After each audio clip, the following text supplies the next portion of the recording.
Texas has a growing demand for senior care, and here's how to start your own assisted living facility in the Lone Star State. Starting an ALF in Texas involves several key steps, including legal compliance, licensing, staffing, and operational setup. The state has specific regulations that you need to adhere to, but you also need to keep in mind the growing demand for senior care services. How you can find this demand in your area? Well, start by researching the senior care market. Understand the demographic of the elderly population, their care needs, and the competition in your region. Determine whether your facility will offer specialized care like memory care or hospice care, or just general assistance with daily living. Then you need to develop a business plan that outlines the facility's mission, service, pricing, and financial projections. A strong business plan is essential for securing financing and guiding your operations. You'll want to select a property that is accessible and appropriately sized for the number of residents you intend to serve. The building should meet local zoning regulations, and it needs to be suitable for elderly residents. You want to ensure that the property is zoned for healthcare or senior living use. To figure this out, you'll want to contact your local zoning department to confirm that your chosen location is permissible for operating an assisted living facility.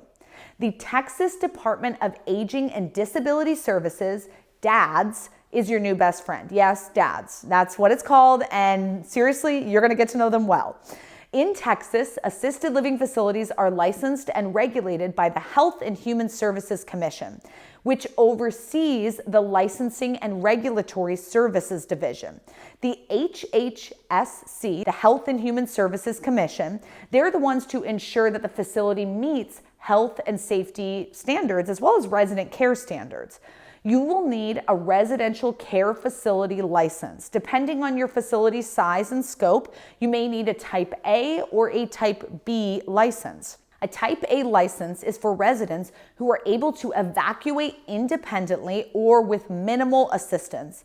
And a Type B license is for residents who require more assistance with evacuation due to mobility or health conditions like Alzheimer's or other cognitive impairments. Next, you'll submit your application for licensure, which includes providing detailed information about your facility, staffing, and operations. You'll need to demonstrate that the facility meets all state and local health safety requirements and regulations. The HHSC will conduct inspections to ensure that your facility complies. All owners, administrators, and staff members will need to undergo criminal background checks as part of the application process. You'll also need to pass a fire marshal inspection to ensure that the facility meets fire safety standards, like needing fire alarms, smoke detectors, and emergency exits. Of course, you are going to need to develop a very comprehensive list of policies and procedures to ensure consistent and quality care for your residents. These are the what if such and such happens. You need to jot it all down. That emergency plan is going to be so important in your policies and procedures.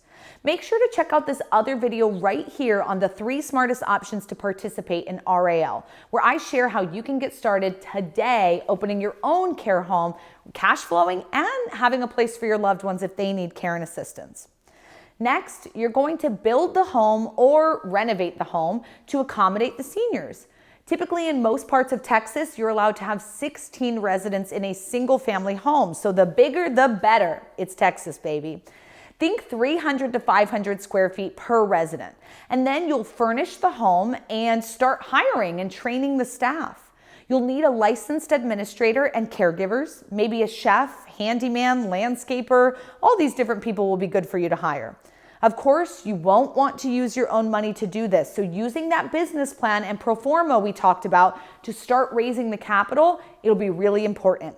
Plan for operational costs like payroll, utilities, supplies, insurance, and regulatory compliance. This is a chicken before the egg situation, but the day you decide to open an RAL in Texas is the day you should start building relationships and marketing. You want to create your website and Facebook page. You want to start making strategic relationships in the community.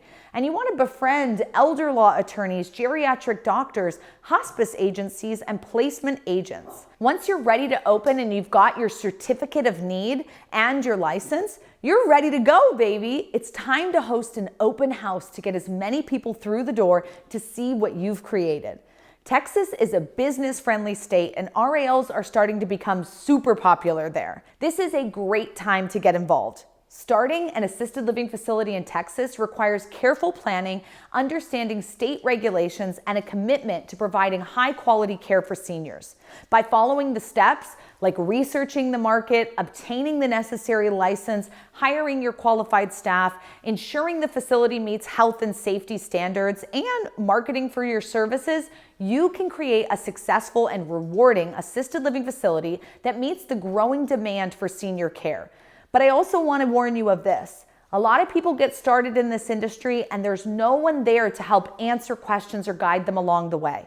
I own and operate care homes myself, and I've trained thousands how to do this. So I'm going to highly encourage that you get a ticket to one of our upcoming 3-day fast tracks where you can learn step by step how to do this, saving you time, energy, and money. I hope to see you in class soon. Do good and do well.